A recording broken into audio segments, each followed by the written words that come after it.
Thanks for tuning into Quillbilly Garage. This video is a follow-up to one of my previous videos, the 1968 Dodge D200 versus semi-truck. So today we're going to see if it'll start up.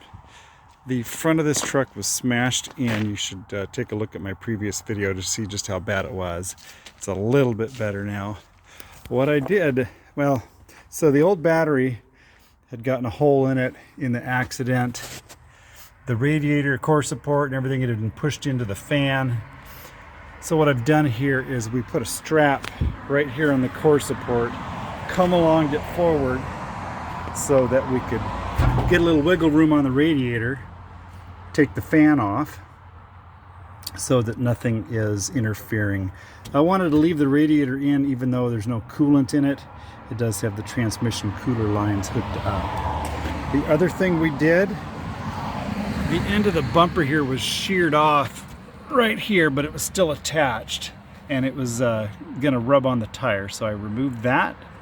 We also put a strap around this part of the fender and pulled it forward so that the front tire would clear. So I've got a battery in it. I have not tried to start it yet, never have started this truck since I've owned it. And so, of course, I won't run it for very long because there's no coolant in it. But let's give it a try.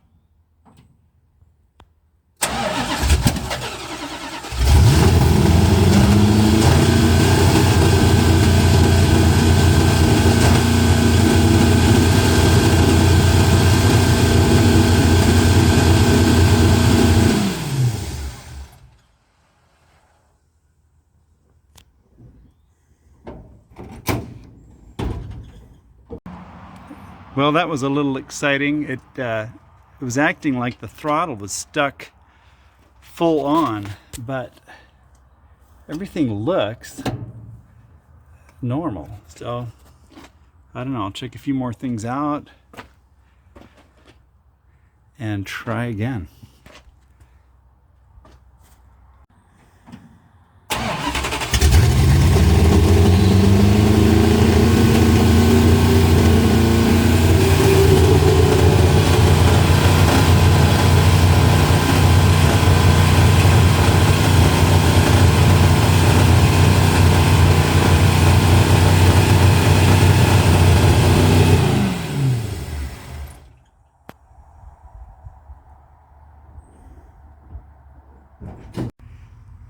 Well, it did it again. I don't know what's going on.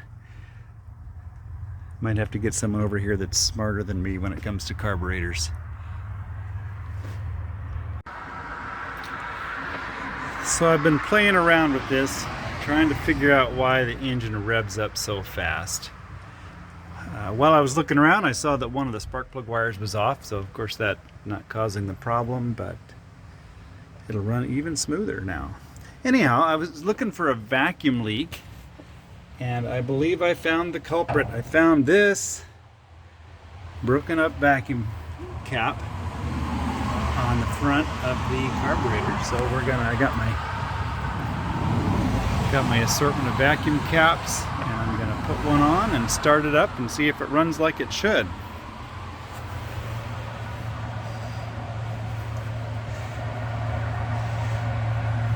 That's the wrong size.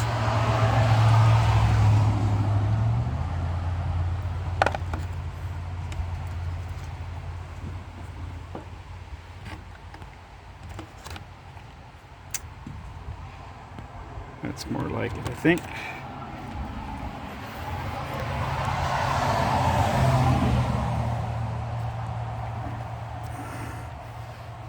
All right. And that should do it.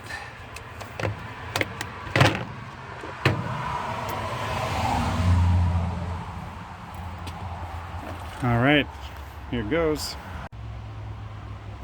Well, I forgot to hit the record button, but it's just as well because that was not successful. So I got to looking around a little more. Yes, the PCV rather, positive crankcase ventilation isn't hooked to anything, but I don't think that would cause it. However, I did find on the back of the carburetor, you see I've already pulled the vacuum cap off there, but the one that was on it here is split, so we're going to try replacing that one and see if that makes a difference.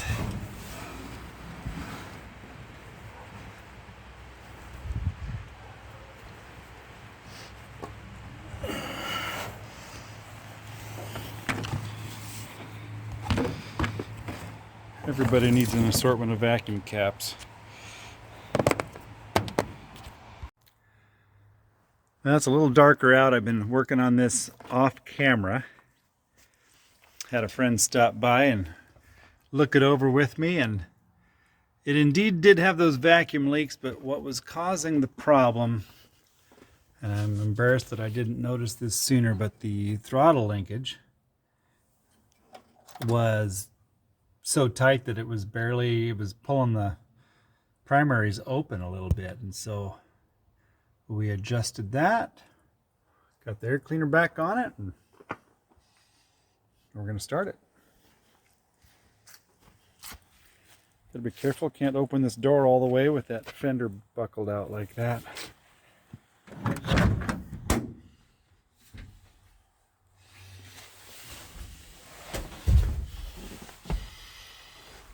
Don't want to run it too long because there is no coolant in it.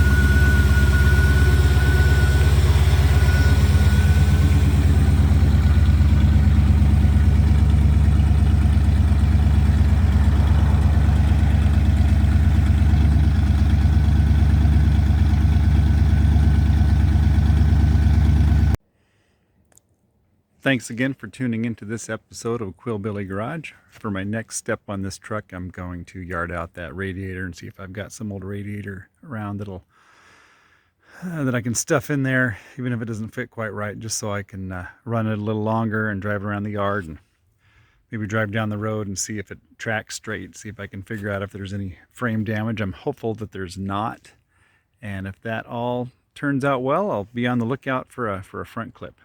Thanks again for tuning in. Till next time. Thanks again for tuning into this episode of Quillbilly Garage. For my next step on this truck, I'm going to yard out that radiator and see if I've got some old radiator around that I can stuff in there, even if it doesn't fit quite right, just so I can run it a little longer and drive around the yard and maybe drive down the road and see if it tracks straight, see if I can figure out if there's any frame damage. I'm hopeful that there's not. And if that all turns out well, I'll be on the lookout for a front clip. Thanks again for tuning in. Till next time.